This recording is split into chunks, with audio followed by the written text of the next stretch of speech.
A história de Jesus Cristo. Jesus dividiu épocas. O seu propósito através de sua vida, ensinos e milagres sempre foi revelar a verdadeira vontade de Deus da forma correta, sem parcialidade, religiosidade ou fundamentos humanos. Rompeu com o sistema farisaico de apresentar Deus de forma vazia e hipócrita. O Senhor sempre revelou um profundo compromisso com a verdade, sendo Ele a própria revelação da verdade. Quem é Jesus Cristo? Ele é o Filho unigênito de Deus, ou seja, o único que possui a mesma essência da divindade. Ele é uma das pessoas da Trindade, uma das pessoas por meio da qual a divindade se revela. Além disso, Ele é o Redentor, o mediador da nossa aliança entre Deus e a humanidade. Cristo aceitou a missão de se fazer homem, viver a nossa vida, conhecer as nossas dores e levar sobre si o nosso pecado. Enquanto o homem viveu uma vida simples e era facilmente confundido com outras pessoas, ou seja,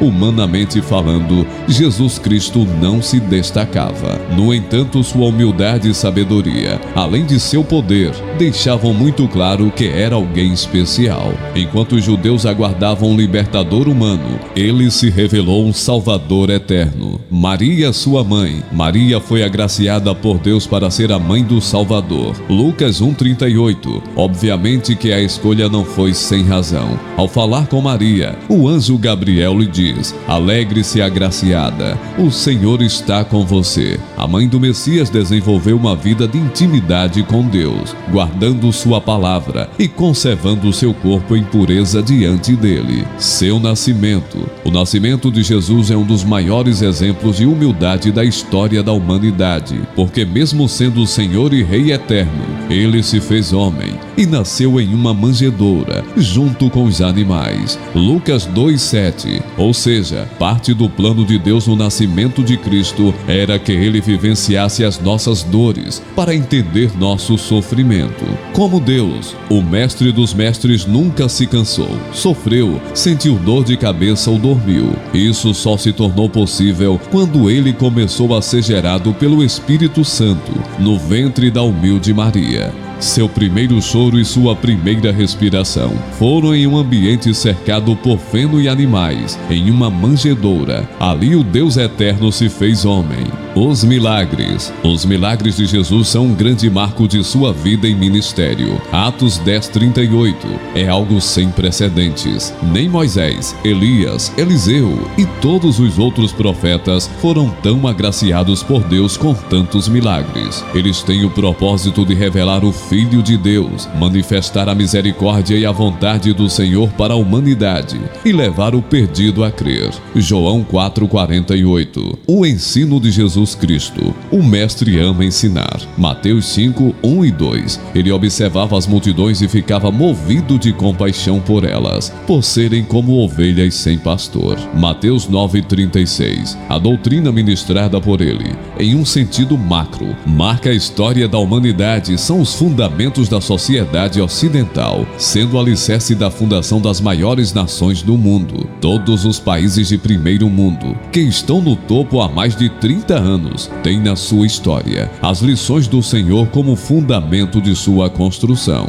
No campo individual, a mensagem de Jesus Cristo é responsável pela transformação de bilhões de vidas ao longo desses 2 milênios. As parábolas. O ministério do Filho de Deus foi e é revolucionário, e um dos elementos que ele utilizou em suas ministrações foram as parábolas. Mateus 13:34. Elas são um clássico na literatura mundial, trazidas em diversos idiomas e temas de inúmeros sermões. Elas têm o poder de trazer verdades realmente profundas com uma linguagem simples e apresentando figuras do dia a dia do povo que as ouvia. Em nossos dias elas continuam sendo relevantes, assim como toda a palavra de Deus, e têm o poder de enriquecer não apenas o nosso conhecimento, mas também o nosso comportamento. Os títulos de Jesus. Ao longo de sua vida e ministério, o Messias recebeu inúmeros títulos. A grande maioria deles já havia sido previsto por meio das profecias.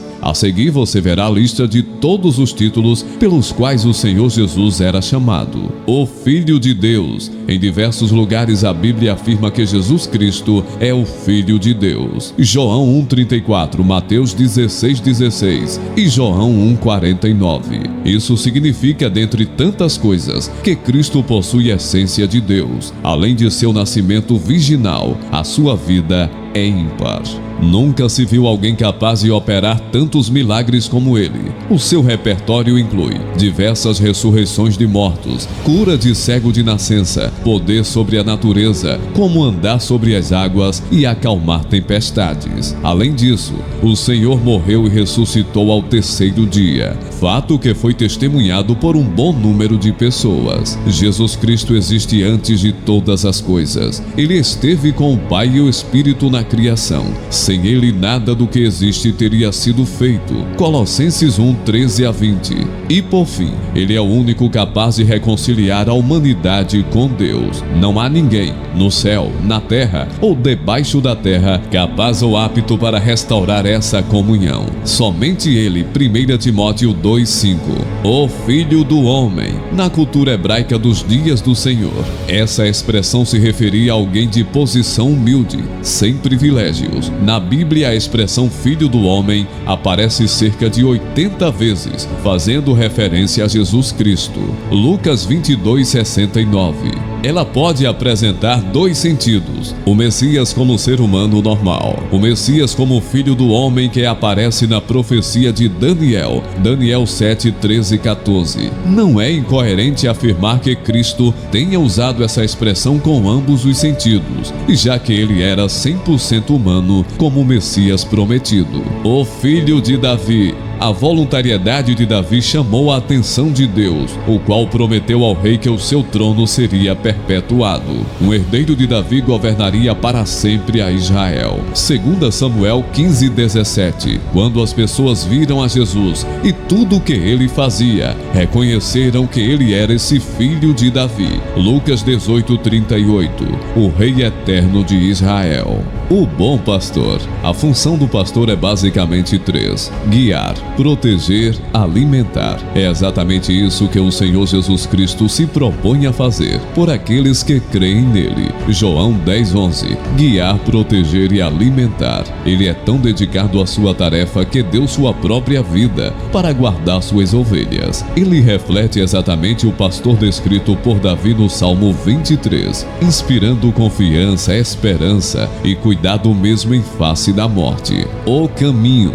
Jesus Cristo não apenas nos guia, ele é o caminho que nos leva para o conhecimento de Deus e para o céu. João 14:6. Ele é esse caminho. Ele é o único capaz de promover essa condução de maneira correta e garantida. Veio de Nazaré. Jesus Cristo era assim chamado pelo fato de ser crescido em Nazaré. Mateus 21:11. Uma pequena cidade do interior da Galileia, Nazaré não foi agraciada com uma rota comercial importante ou mesmo com um grande centro acadêmico. Era a típica cidade do interior. Além do mais, Nazaré, ou mesmo a Galileia, nunca havia sido o berço de nenhum profeta em toda a sua história. João 7:52. Por esses motivos, ao longo do tempo, o Senhor era identificado pelo título de Jesus de Nazaré. E ainda hoje, bilhões de pessoas o reconhecem dessa forma. A dor do Getsemane. O Getsemane é um momento decisivo no ministério de Cristo. Mateus 26:36. Ele sente toda a pressão de carregar o pecado da humanidade sobre si. Por um momento, ele chega a pedir ao Pai que o livre desse sofrimento. O seu suor se transforma em grandes gotas de sangue. Cristo une oração e lágrimas para pedir força a Deus, pois seus irmãos, amigos e apóstolos estão dormindo de cansados e não percebem o sofrimento de seu mestre. No Getsemane, o Senhor nos dá um exemplo extraordinário de submissão a Deus e amor ao próximo, porque aquilo que ele causou imensa dor é a causa da nossa redenção. A dor da crucificação. A morte de Jesus é o término da sua missão. Mateus 27:35 e 36. Não em vão, que antes de entregar o Espírito Espírito, ele declara: está consumado. Na cruz do Calvário, ele levou as nossas dores, os nossos pecados e as nossas culpas, nos tornando aceitáveis a Deus. A crucificação era a forma de morte mais humilhante, a qual o homem podia ser submetido. O condenado à cruz era considerado um maldito, desgraçado, e para piorar a dor do Filho de Deus, por um instante, ele se viu longe do Pai. Isso aconteceu porque Deus não tem comunhão com o pecado. Na cruz, o Senhor Jesus Cristo se fez pecado por todos nós. A morte de Cristo na cruz fez com que o véu do templo se rasgasse de alto a baixo, significando que o caminho para Deus estava aberto, mas só pode ser trilhado em Cristo. A ressurreição. A ressurreição de Jesus ao terceiro dia após sua crucificação confirma sua vitória sobre o pecado e sobre a morte. 1 Pedro 1:3. Além disso, ao ressuscitar, o Senhor recebeu toda a autoridade no céu e na terra. Sobre as questões celestiais e humanas, Cristo é o Senhor. Tudo é feito por Ele e para Ele. Após a ressurreição, o Senhor recebeu o nome que está sobre todo o nome, ou seja, Ele é Rei de Reis e Senhor de Senhores. A volta. Jesus Cristo não nos abandonou após o cumprimento de sua missão na terra. O contrário é verdade. Ele prometeu que estaria conosco todos os dias até o fim dos séculos. Acrescentou também que voltaria para buscar seus irmãos e irmãs. João 14, 1-3. Seu retorno é um evento aguardado por todos os seus servos. Quando isso acontecer, o reino de Deus será plenamente estabelecido e a vontade de Deus governará para sempre. Seu amor. Como já vimos, o amor de Cristo é dedicado e incondicional. Por nos amar, ele sofreu humilhação, vergonha e dor jamais vistas. O Senhor ordenou aos seus discípulos que, da mesma forma como ele nos amou, nós deveríamos amar uns aos outros. Sendo assim, não podemos mais viver em pé de guerra uns com os outros. Efésios 5:2. Ao contrário, o Senhor, através de seu Espírito, promove unidade e comunhão na igreja. Jesus Cristo te ama. Acredito que não resta mais dúvidas quanto a isso. Não há nada, nem ninguém, ou mesmo circunstância capaz de provar o contrário. Romanos 8:37-39. O amor do Senhor não é demonstrado com palavras apenas. Ele pode ser visto, comprovado.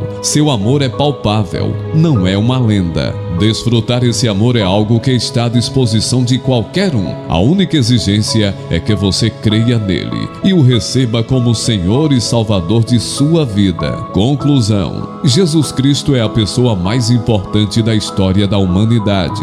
Antes dele não se viu, e após ele não se verá alguém semelhante em poder, majestade e glória. Ele é o único capaz de promover a reconciliação entre a humanidade pecadora e o Deus eterno. Recebê-lo como Senhor e Salvador de nossas vidas é o caminho para sermos feitos filhos de Deus.